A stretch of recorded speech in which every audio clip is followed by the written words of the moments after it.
नमस्कार, जी न्यूज पर ये एग्जिट पोल का प्राइम टाइम। अगले 3 घंटे आपको रहना है जी न्यूज के साथ, क्योंकि हम आपके लिए सबसे सटीक और विश्वसनीय एग्जिट पोल लेकर आए हैं। गुजरात में भी चुनाव खत्म हो चुका है, वोटिंग खत्म हो चुकी है। 8 दिसंबर को नतीजों का इंतजार हर किसी को है। इसके अलावा एमसीडी के नतीजे आप जानते हैं 7 दिसंबर को आएंगे, लेकिन उससे पहले जी न्यूज सबसे सटीक एग्जिट पोल लेकर आया है। आपसे बस कुछ ही मिनटों बाद आप अपनी स्क्रीन पर देखेंगे कि हिमाचल प्रदेश में कौन सरकार बनाने जा रहा है। हिमाचल प्रदेश से जो रुझान है, बार बार ये स्पष्ट करते हुए नतीजे आएंगे 8 दिसंबर को, लेकिन हम आपके लिए एग्जिट पोल लेकर आए हैं जिसमें आपको रुझान मिलेंगे, जिसमें आपको संकेत मिलेंगे कि किस तरह की तस्वीर आपको देखने को मिल सकती है। तो बस अब से थोड़ी देर बाद हिमाचल प्रदेश की तस्वीर आपके स्क्रीन पर होगी और उसके बाद हम आपको दिखाएंगे म्युनिसिपल कॉर्पोरेशन ऑफ दिल्ली क्या कह रही है। वहां पर वोटर्स, क्या महिलाओं और पुरुषों की पसंद एक सी है या फिर महिला अलग ट्रेंड पर वोट कर रही है और पुरुष अलग ट्रेंड पर।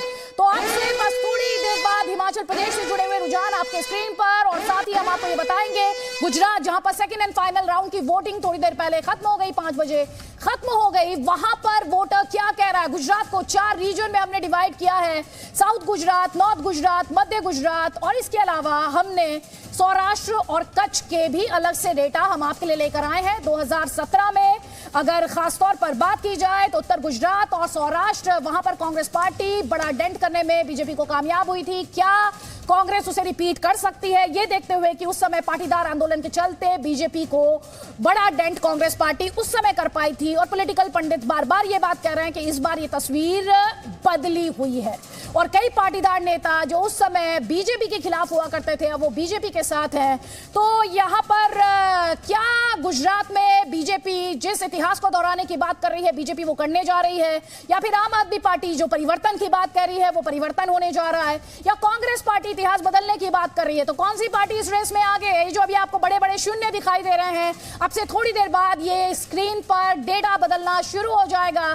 जी न्यूज पर बाग का ये एग्जिट पोल है। हम आपको ये बता दें, पूरा नंबर हम आपको दिखाएंगे, चाहे वो हिमाचल प्रदेश की असेंबली से जुड़ा हुआ हो, एमसीडी के 250 वार्ड का मामला हो, या फिर हम आपको गुजरात की 182 मेंबर असेंबली जो है उसमें कौन आगे और किसे नुकसान हो रहा है। क्या ये त्रिकोणीय मुकाबला है, या इस बार भी जो ट्रेडिशनल फाइट गुजरात में हुआ करती थी कांग्रेस और बीजेपी के बीच, वही फाइट इस बार भी देखने को मिल रही है। इन सारे सवालों के जवाब आपको अब से थोड़ी देर बाद, बस कुछ ही मिनटों में जी न्यूज पर मिलने शुरू हो जाएंगे। और इसीलिए हम आपसे बार बार ये कह रहे हैं कि जी न्यूज के स्क्रीन को ध्यान से देखते रहिए, क्योंकि ये जो अभी आप 0-0 देख रहे हैं, एग्जिट पोल के नतीजे जैसे जैसे आते जाएंगे ये स्क्रीन पर बदलाव होगा। लेकिन साथ ही आपको बार बार हम ये भी याद दिला रहे हैं, ये रियल नतीजे नहीं है। रियल नतीजों के लिए, असली नतीजों के लिए आपको 8 दिसंबर का इंतजार करना है, लेकिन उससे पहले ये ट्रेंड्स जरूर है, संकेत आपको यहां पर जरूर मिलेगा।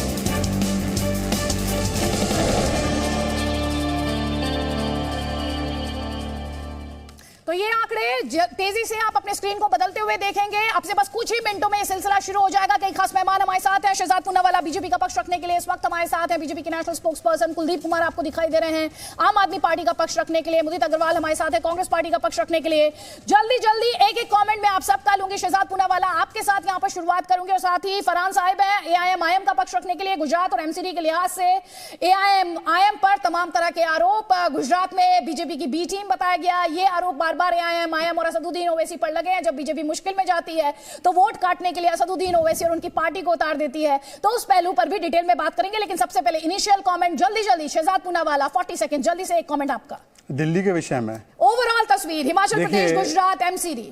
देखिए अदिति जी, जो पिछले कुछ वर्षों में आपने देखा है, एक पॉलिटिक्स ऑफ प्रो इनकम्बेंसी शुरू हुई, और ये चुनाव 4V का चुनाव है। विश्वसनीयता, विकास, जिस प्रकार से विश्वास है जनता का, और जो हम लोग काम करते हैं, परंतु दूसरी तरफ जो वी है उनका है विभाजनकारी वोट बैंक की राजनीति।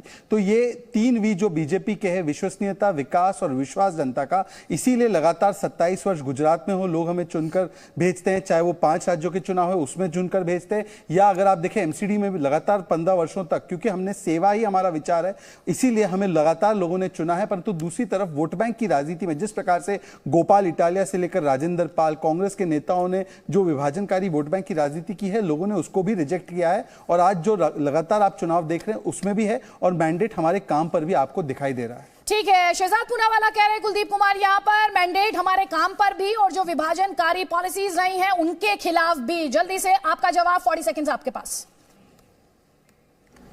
देखिए, मुझे लगता है अदिति जी, गुजरात में भारतीय जनता पार्टी के 27 साल के कुशासन को गुजरात के लोगों ने अपना मत देकर पेटी में बंद कर दिया है और गुजरात के लोग परिवर्तन चाहते थे और गुजरात के लोगों ने परिवर्तन के लिए वोट किया है।